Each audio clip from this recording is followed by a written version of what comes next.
आया बच्चा पार्टी, चलिए देखिए क्वेश्चन नंबर 11वें को पढ़ते हैं। इस क्वेश्चन को देखते हैं, सॉल्व करेंगे। सर्कस का एक कलाकार एक 20 मीटर लंबी डोर पर चढ़ रहा है, ठीक है, जो अच्छी तरह से तनी हुई है और भूमि पर सीधे लगे खंबे के शिखर से बंधा हुआ है, ठीक है। यदि भूमि स्तर के साथ डोर द्वारा बनाया गया कोण 30 अंश का हो तो खंबे की ऊंचाई ज्ञात कीजिए। देखिए आकृति, तो आकृति भाई दिख रही है हमें। तो ये वो डोर है, ये जो डोर है जो एकदम सीधी तनी हुई है, खंबे से बंधी हुई है, ठीक है। इस डोर की लंबाई है हमारी 20 मीटर, ठीक है। हमें खंबे की लंबाई ज्ञात करनी है। खंबे की लंबाई मान लेते हैं x मीटर, ठीक है। x, और जो x क्या है हमारे पास ए बी।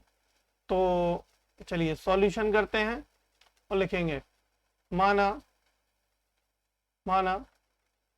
खंबे की ऊंचाई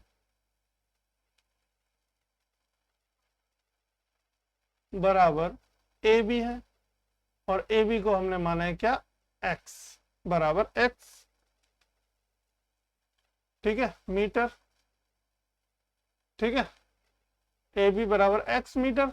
चलो अब क्या करें, एसी डोर की लंबाई 20 मीटर है, यानी एसी बराबर क्या है, एसी डोर की लंबाई हमारे पास बराबर कितनी है, 20 मीटर, ठीक है।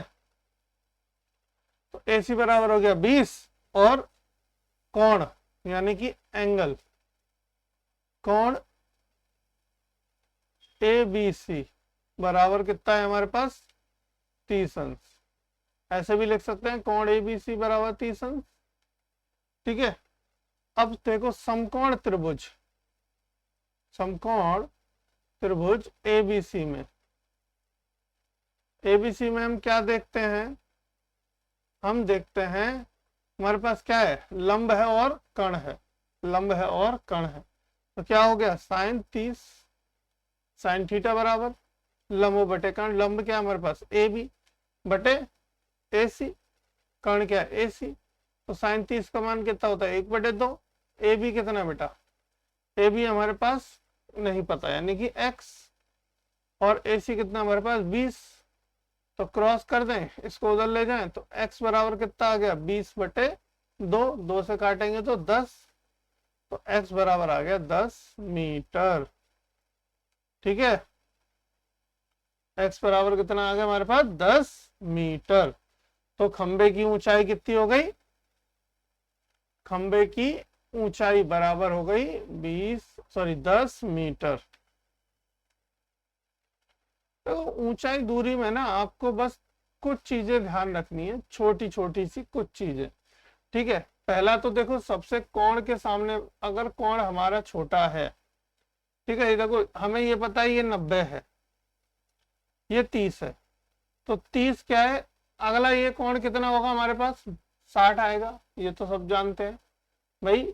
एक समकोण त्रिभुज में 3 कोण है, एक 90 होता ही है, तो दूसरे बाकी शेष तो 2 कोण कितने होते हैं, बाकी दोनों शेष कोण 90 के ही होते हैं, मतलब जोड़ो तो दोनों 90 के होते हैं। जब ये 30 है तो ये कितना बचेगा, 60 बचेगा, ऐसे समझ लो। या फिर त्रिभुज के तीनों कोणों का योग कितना होता है, 180। एक 90 है, एक 30 है, 110 हो गए, है ना, सॉरी 120 हो गया, और 60 180 हो गया, तो बचा 60 ही तो बचेगा यहाँ पे। तो अब समझाना क्या चाह रहे हैं, तो देखो 30 है अगर ये कोण, तो ये भुजा हमेशा, ये वाली छोटे कोण के सामने वाली भुजा हमेशा छोटी होती है बड़े कोण के सामने वाली भुजा से। यानी अगर इसका कोई मान रहा होगा या चेक करोगे तो ज्यादा आएगा, किससे, 10 मीटर से, 10 मीटर से अधिक आएगा। और अगर ये कोण छोटा होता यानी ये 30 होता तो ऊंचाई ज्यादा होती और ये नीचे की दूरी कम होती, ये बात ध्यान रखने वाली है। और अगर हमारा कोण 45 होता, क्या होता, 45 अंश होता, तो ये दोनों भुजाएं आपस में बराबर होती। समझ गए, ये बात 3 पॉइंट है याद रखने वाले, समझने वाले त्रिकोणमिति के अंदर। बाकी थोड़ी सी टेबल याद कर लो तो आपका काम हो जाएगा, मजे से नंबर ले आओगे, ठीक है। चलिए मिलते हैं अगले प्रश्न में, अगला प्रश्न जारी रहेगा।